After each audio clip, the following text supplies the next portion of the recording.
we go. Ladies and gentlemen, welcome to our weekly webinar on the perfect place to put a practice. Now, just to remind you, we have an audio podcast that we do as well, Perfect Place to Put a Practice podcast, available on iTunes and any place that has good podcast reproduction. So I'd like to invite you to do that. The reason specifically on this one is when I do the podcast, it's usually me speaking for a little longer period of time, and it's a lot more facts. Not visual, but it's facts. And so if you're driving along, I strongly recommend, even if you get this, please consider getting the audio podcast as well. I think. Well, and I should make a plug for myself, frankly, because I do the same thing on the Dental Practice Insiders podcast. I take this same presentation, I expand on it a little bit beyond what we have on our time constraints for this particular program. And so right after you download Scott's Perfect Place to Put a Practice podcast, lots of P's in there, check out Dental Practice Insiders for an extended premium experience of the marketing side. And it's well worth listening. Now, here's the thing. All of this is free. So come on, you cheapos. Seriously. Get on that. Now, by the way, I'm just announcing now, we're going to be putting the audio version of the practice location book for general practices and the new one that's on ortho. We'll be having that. I think it'll be available on our Dr. Demographics site. And it's not very expensive, but if you're ever driving along, believe me, it's well worth listening to because I have such a lovely voice. Okay, now I'm going to, hey. And humility, no bounds. Yeah. All right, I'm going to jump in with my presentation here. You do it. And I have to be honest with you, there are some people who are not going to like what I have to say. They're not going to like it because it's a lot politically incorrect. I want to talk to you about raising and lowering population densities and why that's going on and what you ought to do about it. If you really want to know where to go, this is a really important little session.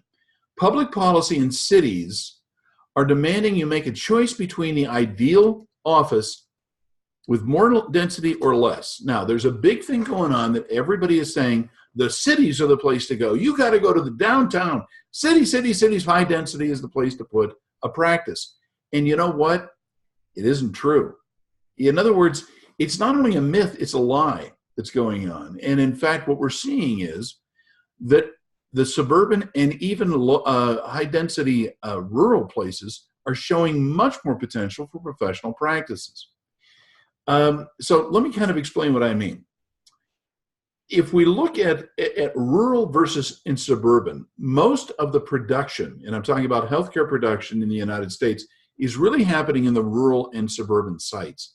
It's not happening in those downtown areas. Now, teaching hospitals tend to be in the urban areas, and they're handling a lot of business, emergency room business especially.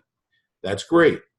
And you can come up with a big city model, which actually puts a practice somewhere near a city center. So all the outlying roads are leading into that urban area, and that's fantastic. But what you're going to find is you have to have an office in an exurbanite area or suburban to really make the big money. The big city model is fine if you want to have a hub. But what is not working is the dense city model. And the dense city model is when you're in the downtown, and someone has convinced you to go into a high rise, and assuming that high rises are definitely the place to go. Guys, there are several medical and dental high rise buildings in large cities. They're not doing well. They're not doing well because the cost of the square footage in those buildings is very high. Parking is ridiculous when it's available at all. And I'm just telling you, if you're the one who's subsidizing paid parking within those offices, you're paying often $30 to $50 for a visit. And I know you have to pass that on to your patients. So guys, the dense city model is not doing well. Now let me just keep on going on. You've heard a lot of people talk about two concepts in the news. One is the New Green Deal, and the other is SB 50. Now, for those people who've missed the wonder of SB 50, that is a thing that happened in California and has recently been defeated. SB 50, they kept saying, oh my gosh, we're running out of places to put people. We need more housing. So what they did is they passed SB, or tried to get SB 50 passed. And they would say that in any neighborhood that has single-family dwellings, you can put a high-rise dwelling, an apartment building of 4, 5, sometimes 6 stories, because we need them so badly. They also do a little trick in which they were trying to say that up to 40% of the living places had to be public assistance available. Some people will refer to this as subsidized housing, but it's really for the poor. And what it means is all those upscale places with single-family dwellings, their value would go down right through the floor. But there'd be a lot more places to live. Now, the reason they did it in California is they're saying, we can't have people living as homeless on the streets in these tent cities. We got to have something else. Now, this is a man-made problem, to be honest with you. They just don't want to have urban, or specifically suburban sprawl, moving into areas that are undeveloped. The New Green Deal has made this part of their deal, where they don't want to have non-urban areas in the United States. According to the New Green Deal, the idea is to concentrate people together in as small a geographic area as possible, because it has a better global warming footprint, right? Well, the truth is it doesn't work. There is no evidence to suggest that in a highly urban area with those large glass skyscraper places for people to live and work, that it will reduce greenhouse gases, reduce energy, and stop global warming. Now, I am not trying to be political here. I'm simply saying it's a truth. So you got two urban or city planner oppositions, those people who are kind of going after what people really want and doing what they want the government to be able to do. Now, ultimately, it's a command economy decision where they're trying to eliminate opportunities for you as a professional on where you can put your practice. They want to have you go into those high-rise offices. It's very good for them. They can say, we've got the doctor here and the dentist and the chiropractor up in these professional high-rises. Guys, the costs are crazy high. The amount of production that you're able to do in these is very, let's just say it's going to be a problem.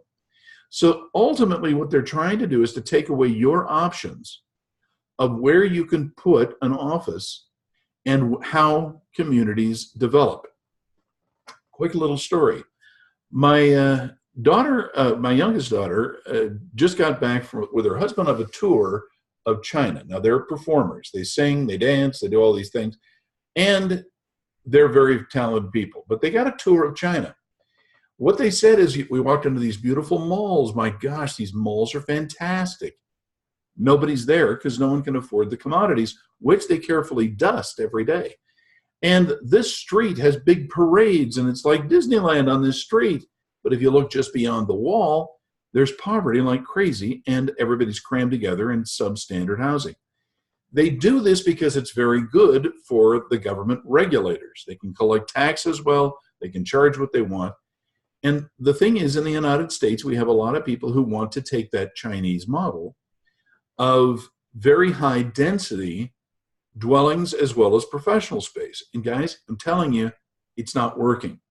I just went through another, these are really boring treatise on what's going on in the urban city planner situation when people want what they need.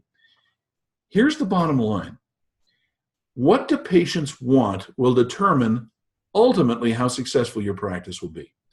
If you are giving the patients a chance to have easy parking close to your office, it doesn't matter if it happens to be in a strip mall or in a professional office building. It doesn't matter nearly as much if you happen to be in a converted home. So long as there's sufficient parking, if it's easy to get to, if the practice site is visible, you're fine. But be very careful when city planners start trying to sell you and to overregulate where you can go.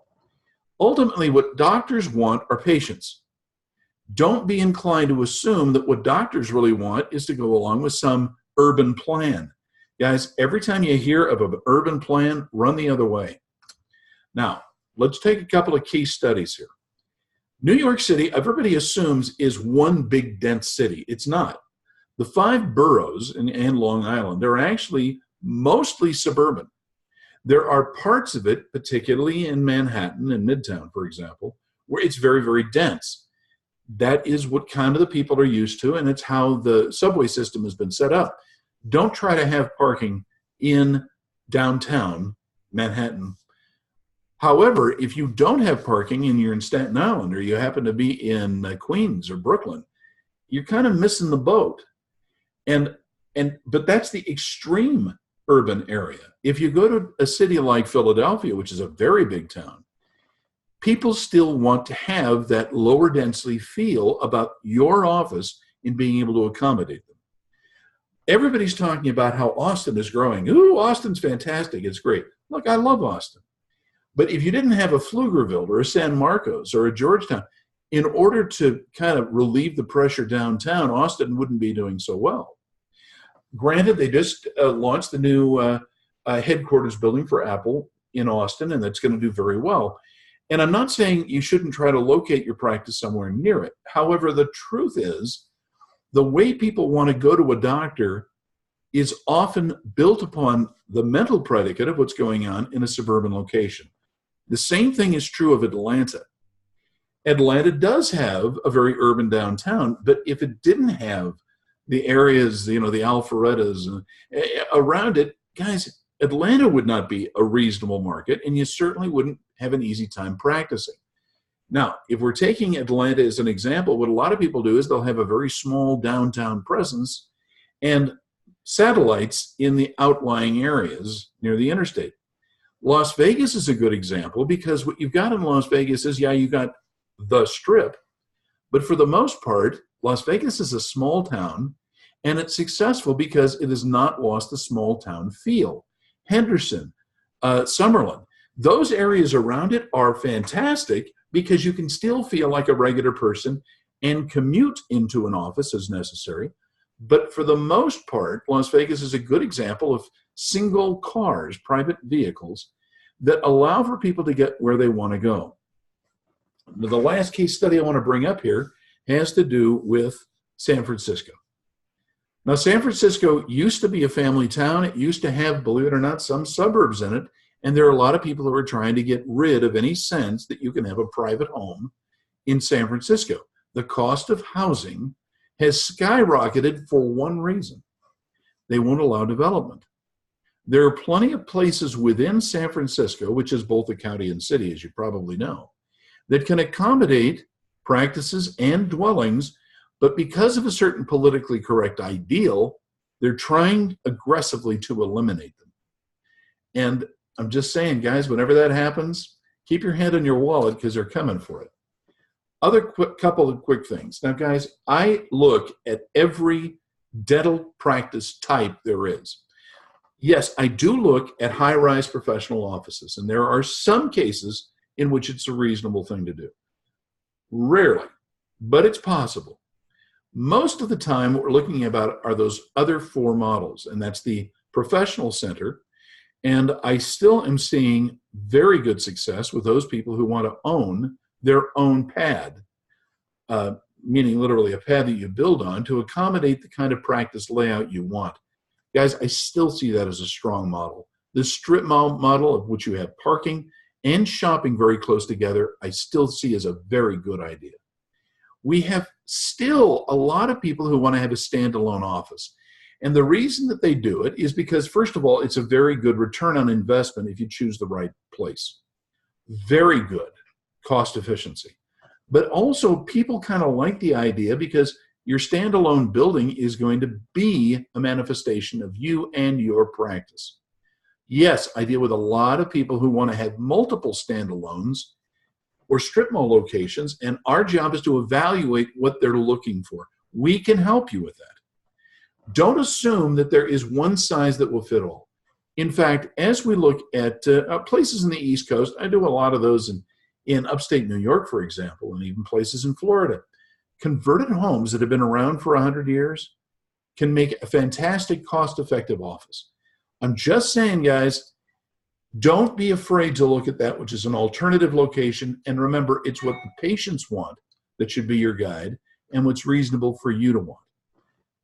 Now, I want to make sure you understand we have a discount going on for the big reports that we do.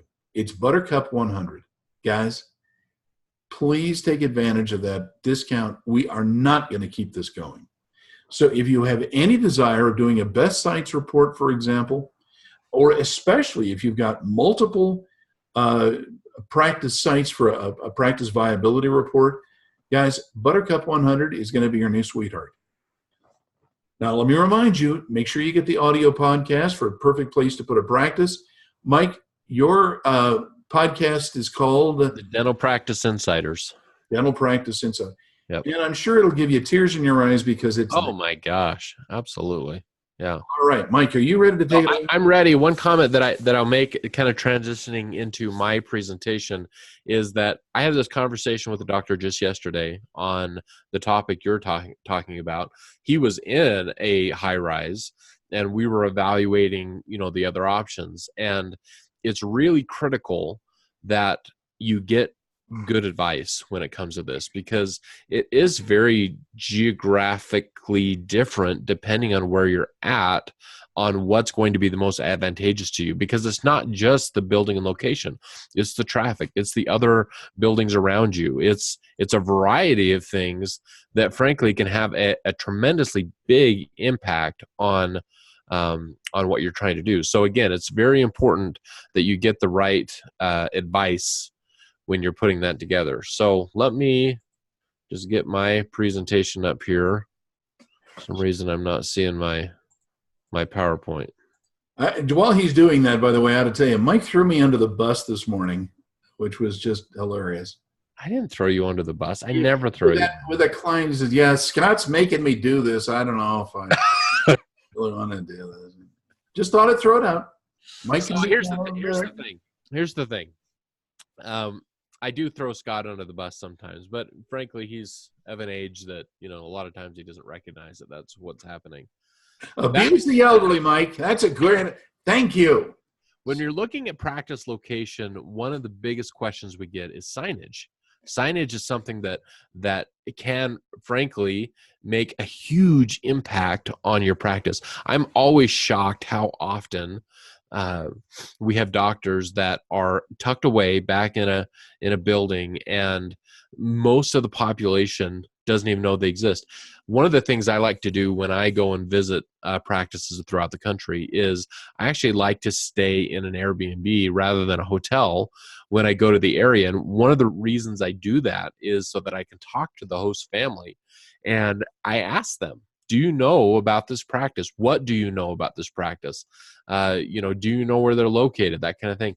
And I'm always surprised that the doctors that do not have good signage have not, they miss the boat a lot of times on the community connection. And that's unfortunate, because I would say that could be a good 20 to 30% increase in their practice if they can make that good connection. So the question is, as you're going through this, is really what type of sign should you have? Because there is lots of different types of signs, right? There is the sign that is just dentistry and has, some kind of a cool, this one's got like a hanging tooth that almost looks kind of old timey. There is the, big one across the strip mall building, or maybe it's a single a freestanding building. There's the one that doesn't have any kind of logo, but just has, dental practice. There's the one that's kind of a monument sign that is popular. We see those sometimes even when they're, made out of brick and they're right on the road and they're well lit and all those things.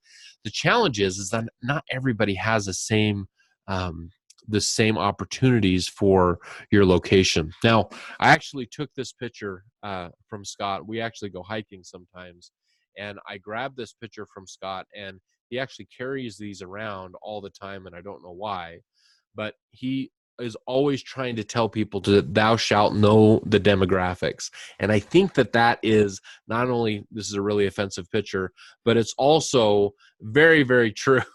Scott used to have a big beard and looked a lot like Charlton Heston. But it's such a true thing that if you don't know the demographics, it's going to be difficult for you to know exactly what the people are going to want to see. Or do they want to see a really beautiful and fancy logo? Do they want to see a word like cosmetic or braces or whatever that's going to cut right to the point of exactly what you want to do? You've got to know the demographics in everything that you do. And keeping with this theme, what I want to talk about today is what I'm going to call the 10 commandments of signage. Now, again, every situation is going to be unique and different depending on where you're at in the city, what the city allows you to do. Are you in a strip mall? Are you on a freestanding building? Are you tucked away in a medical center? Regardless of what those are, these are what I consider the 10 commandments of signage. Not the 10 commandments, but the 10 commandments of signage.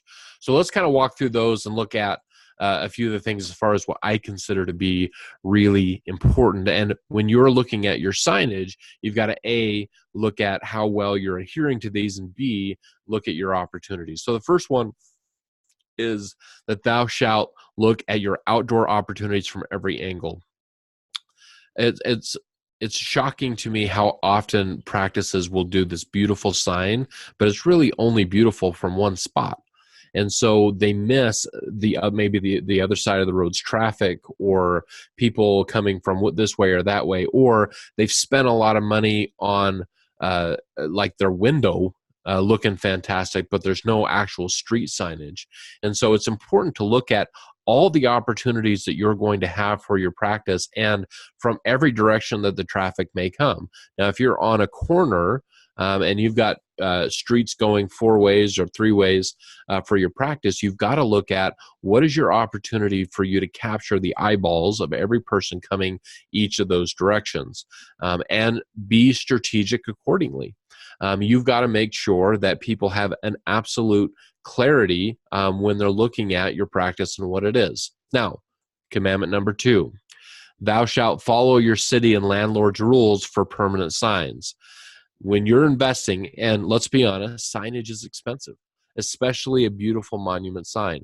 I had an unfortunate event where I had a doctor call me up and said that his landlord was making him tear out a monument sign that he had just spent like 60 grand on. It was beautiful. It had like an LED panel that, you could put different offers on and whatever. And it had this beautiful brick fascia all over it. It was awesome looking. It was incredible. It was definitely an improvement to the city or to the street and an improvement to the building, but the landlord hated it. And so because he ultimately had to pay rent, he was going to have to pull out the sign, and he did not get the proper permissions from the landlord or the city that he could do that sign, and he was just kind of up the creek. So unfortunately, we weren't able to really help him with that because I don't set the rules, but we were able to kind of spin it into something that worked for him a little bit better later by some other kind of signage. But make sure that when you're doing a permanent sign, so that's going to be adhered to your building face, or it's going to be built out in the yard or on the street, that you know exactly what your city rules are and your landlord's rules are. Otherwise, you're going to be out some money. Now, that being said, commandment number 3 is that thou shalt ask for forgiveness rather than permission for temporary signs. Now, I know this is a little bit controversial, but when it comes to temporary signs, there are no rules, in my opinion. And cities hate me for this, and landlords hate me for this sometimes. But if you, first thing in the morning, you grab a little sandwich sign that says new patients welcome, or accepting new patients, or dental office, or a new patient special with the price or whatever, that is what I consider a temporary sign. That is going to be a sign that you're going to put up in the morning and you're going to take down at night. And it's not going to be there. And likely the city and your landlord is probably not going to even know it exists for a little while, but B, they're going to see it as temporary, and you're not going to have an issue. And usually you're not going to be out very much money on those kind of things. And so temporary signs typically aren't very expensive. You can spend anywhere from $50 to $500 on a good temporary sign. I I say it's worth the risk there and getting yourself in front of some traffic and breaking a few rules, and then asking for forgiveness later. Oh, I didn't know. Um, and it's just kind of sacrilegious for me to tell you the rules and being in the 10 Commandments, but you get what I'm saying. Something that you definitely have to consider, and you have to be a little bit bold and risky to do. So number 4 is thou shalt take advantage of the size of your sign opportunity. Now, you might be thinking with this that that is because you have a big sign, and so you're going to fill it up with a lot of stuff. If you have the luxury of having a big sign, you want to be strategic and having some white space and having your logo very clearly and maybe a message depending on the size of the sign. But in most cases, with most practices, you don't have very much space. Oftentimes, if you're in a strip mall or you're in an area that has you might have just a little bit of a strip on a bigger sign that has all the other tenants, and so you have to take advantage of the space that you have, and that does not mean that you fill it up with as much junk as you can cram in there. You want to make sure that your people know exactly what it is that you're looking for, or exactly what it is that you're promoting in a very, very short amount of time. We'll talk about that more in just a second. So commandment number 5 is thou shalt choose between your phone number or your website, not both in most cases.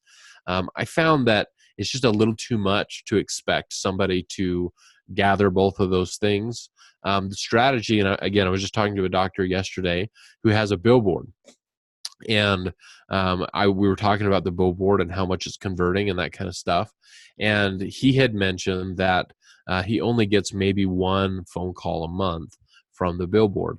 And my suggestion to him was he needed to come up with some really catchy, easy to remember, no more than 3 words, better if it was 2, URL or website that was maybe even different from his website, and put that on the billboard. And that way he could track 100%, knew exactly how much that billboard was converting, not what the billboard company told him, not what his front desk person told him on calls, but he would know exactly through analytics how much that billboard was converting, and then he could properly measure his return on investment.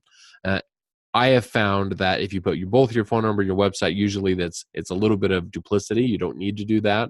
If you have enough space to do that, and it's not in an area that's going to be super busy, a lot of other things for people to look at, then it's probably fine.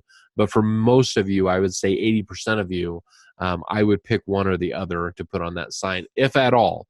Oftentimes you can't put either. So let's look at commandment number 6. Thou shalt use the 1-second rule. This is so important.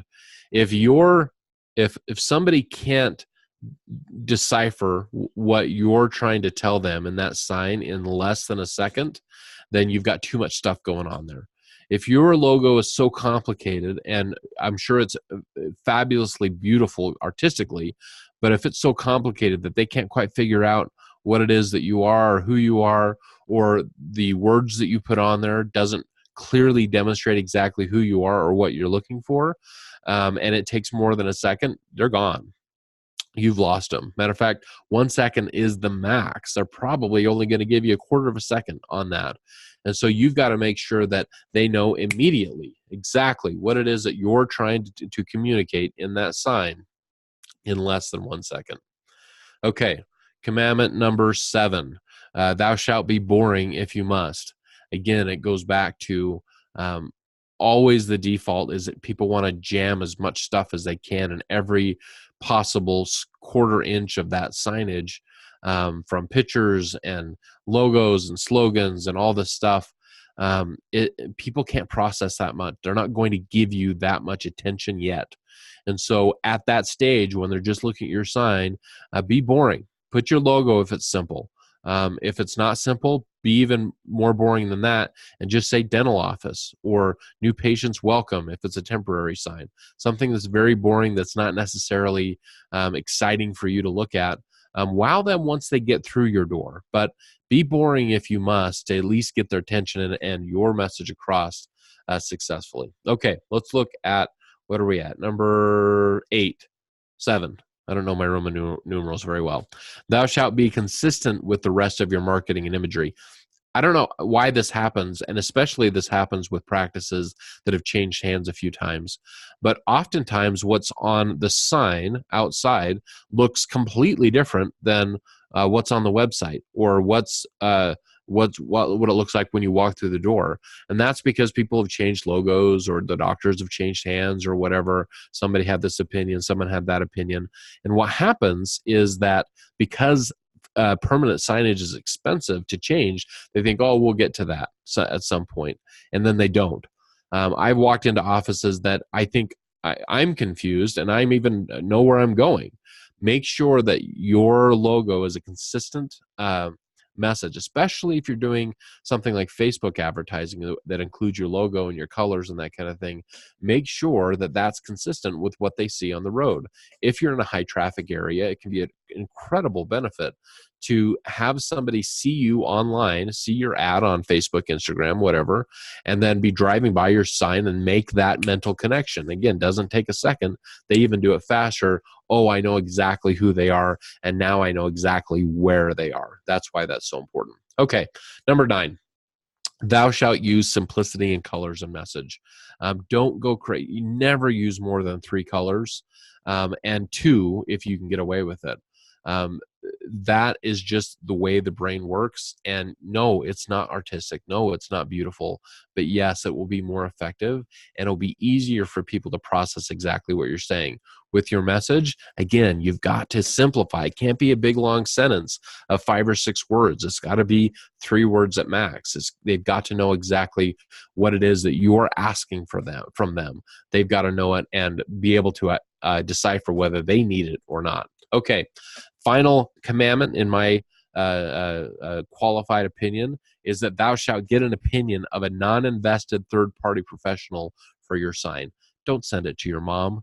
Don't ask your wife or your husband. Don't ask even another a doctor. You make sure that you're asking someone that's non-invested, that is complete third party, and is a professional in signage. Now, lucky for you, we both, Scott and I, have a tremendous amount of experience with signage. So if that's something that you are doing and you're going to invest especially in a permanent sign, quite a bit of money, it's probably worth your time and effort to give us a call. Have us look at the designs. We do it all the time. We have both made a lot of signs and we've given opinions on a lot of signs, and we can help you make a good decision so that you can get appropriate return on investment for your signage issue. Scott, what say you? Actually, I think that was very well done, Mike. I mean, I couldn't have done much better myself. But a little better, probably. Well, I mean, let's not say who we're talking to here, Mike. Okay. Sure. Seriously, very good job. Thank you. And I just want to emphasize something that you said that is really true. You know, you may talk yourself into thinking, yeah, this is good enough. Yeah. But, you know, how many people come back to us after they have put up a sign and are kind of going, what was I thinking? What have I done? Yeah. Why did I think that was a good idea? And I'm so tempted to go through my collection of silly signs that are on professional practices, but it would probably not be a good idea. Right. It's not that kind of podcast, okay? It's not. But anyway, very good job. Now, just to remind everybody, please make sure you get our webinars and podcasts. If you're going to be on the road, this is some very good content, and hopefully it's entertaining enough that the kids in the back seat will still think, yeah, it was kind of cool. I kind of liked what I heard. You'll be surprised how many of your teenagers will find this to be fascinating as well. So please look us up. We are running these specials, but guys, also the last note, you got to take advantage of them, because once they're done, they're gone. They're gone. And we're kind of that point pretty soon, I think, in which we won't be offering them anymore. So don't forget. Anyway, everybody, thanks again. We're going to be posting this on YouTube at Dental Town and also on our website. So take a look, and we'll talk to you later.